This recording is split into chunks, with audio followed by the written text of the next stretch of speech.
Hello everyone, আসসালামু আলাইকুম। আশা করি সবাই ভালো আছেন। সো আমি রনি, ক্যালগেরি, কানাডা থেকে অনেকদিন পর আবার আসলাম আপনাদের সাথে। আসলে সময় পাচ্ছি না ভিডিও করার জন্য। আমি যে বাস থেকে নামছি, এখন অফিসের দিকে যাচ্ছি। সো ভাবলাম একটা বিষয় নিয়ে একটু কথা বলি।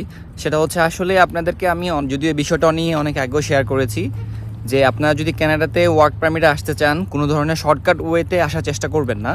নিজেকে স্কিল করার চেষ্টা করেন, আইএলস দেন এবং আপনাদের যে এক্সপিরিয়েন্স হয়ে গেলে ওভাবে প্রপার ওয়েতে প্র্যাকটিস করেন, চেষ্টা করেন, ট্রাই করেন যে জব ব্যাংকে হোক, বিভিন্ন ওয়েবসাইট জব যেগুলোতে আছে এগুলো থেকে অ্যাপ্লাই করে আবেদন করে রেগুলারলি জব অফার ম্যানেজ করার জন্য। বাট আপনারা দেখা যায় অনেকেই কী করেন হচ্ছে বিভিন্ন মিডল ইস্টে থাকেন কিংবা বাংলাদেশে থাকেন, বিভিন্ন এজেন্সিকে দেন, টাকা পয়সা দেন, ওদের পিছনে দৌড়ান, তারপর হচ্ছে কি বলে দালালদের কাছে যান, টাকা পয়সা দেন, তারপর আসলে দেখা যায় নক করেন বিভিন্নভাবে যে এটা আসলে ভিসা অ্যাপ্লাই করেছি, অনেক দিন হয়ে গেছে, এখনও পর্যন্ত কোনো রেসপন্স পাচ্ছি না। সো বেসিক্যালি আসলে কি এরকম কোনো রেসপন্স পাবেন না।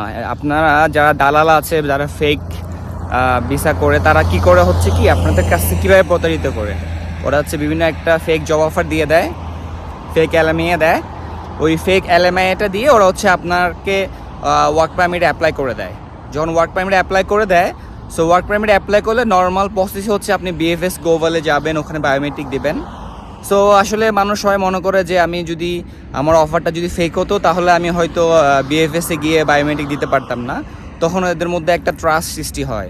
দেন তারা হচ্ছে আপনাদের টাকাটা চায়, আপনারাও টাকা দিয়ে দেন, 1 লাখ, 2 লাখ, 3 লাখ, 4 লাখ, 5 লাখ, এরকমও অনেকে আছে। আমার পরিচিত একজন দেখা যায় এরকম করতে করতে একটা মানে ফেক একটা এজেন্সি ওদের থেকে প্রায় 16-17 লাখ টাকা নিয়েছে। সে হচ্ছে মিডল ইস্টে থাকতো, তারপরে হচ্ছে 8-9 মাস ওয়েট করতেছিল, পরে কোনো ধরনের রেসপন্স আসে না। পরে ওকে একটা মেল আসে যে আপনার এলএমএটা ফেক, ঠিক আছে, এটা 1 মাসের মধ্যে যদি আপনি সঠিক এলএমএ দিতে না পারেন তাহলে আপনাকে 5 বছরের জন্য ব্যান হয়ে যাবে।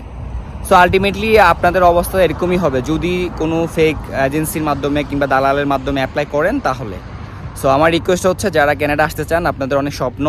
সো আমি আপনাদেরকে বারবার বলতেছি, কারণ হচ্ছে আমিও আপনাদের মতো অনেক ঘুরেছি। সো কোনো ধরনের আপনি কারো এজেন্সি থেকে কিংবা হচ্ছে দালালের মাধ্যমে কখনো কানাডায় আসতে পারবেন না।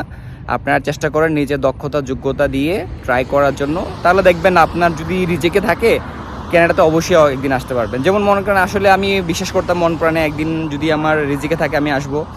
আমি অনেক চেষ্টা করেছি, 2-3 বছর 4 বছর অনেক ঘুরেছি, তো এক সময় কিন্তু আমি আসতে পেরেছি। সো যাই হোক, এরকমভাবে আপনাদের ফোকাসটা রাখেন একদিকে, দেখবেন ইনশাল্লাহ আপনাদের যদি কানাডাতে রিজিক থাকে অবশ্যই আপনারা আসতে পারবেন। বাট প্রপার ওয়েতে ট্রাই করেন, আপনাদের কষ্টের টাকা, জমানো টাকা এগুলো কখনো ওয়েস্ট করেন না। এরকমও আছে অনেকেই, শুনলাম দেখা যায় বাইরে জমি গরু বিক্রি করেও টাকা দিয়েছে। সো বিভিন্ন অনেকে ইনবক্সে মেসেজ দেন, সো তাদের মাধ্যমে আসলে জানতে পারলাম। এই বিষয়গুলো আসলে খুবই খারাপ লাগে। সো চেষ্টা করবেন হচ্ছে প্রপার ওয়েতে। আমি আপনাদেরকে ভিডিওগুলো শেয়ার করেছি যে কীভাবে অ্যাপ্লাই করবেন, কী কী স্টেপগুলো ফলো করবেন। সো এইভাবে চেষ্টা করেন। আর আরেকটা জিনিস মনে রাখবেন, আপনার যদি কোনো ইংলিশে স্পিকিং স্কিল না থাকে, আপনি যদি ভালোভাবে এক্সপিরিয়েন্স না থাকে, তাহলে আপনি কিন্তু কানাডাতে আসতে পারবেন না।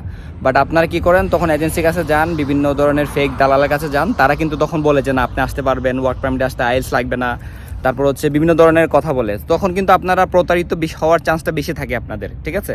সো আমার রিকোয়েস্ট হচ্ছে চেষ্টা করবেন হচ্ছে প্রপার ওয়েতে জব ব্যাংক থেকে, ইন্ডিড থেকে বা যে বিভিন্ন ধরনের জব সাইটগুলো আছে এখান থেকে অ্যাপ্লাই করার জন্য আইএলসটা দেন, ইংলিশটা একটু ভালো করেন, তাহলে আপনি অবশ্যই আসতে পারবেন কানাডাতে, ঠিক আছে। বাট প্রপার ওয়েতে, প্রপার গাইডলাইনে ফলো করেন। কোনো এজেন্সিকে, ফেক এজেন্সি কিংবা কোনো দালাল চক্র ওদের কাছে গিয়ে টাকা দিয়ে কখনও আপনি ওয়ার্ক পারমিট আনতে পারবেন না।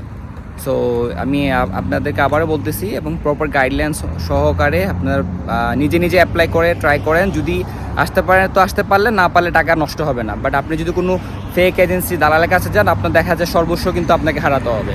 সো আশা করি ভালো থাকবেন, আমার কথাগুলো বুঝতে পেরেছেন। কোনো কিছু জানা থাকলে কমেন্টসে জানাতে পারেন। সবাই ভালো থাকবেন, আসসালামু আলাইকুম।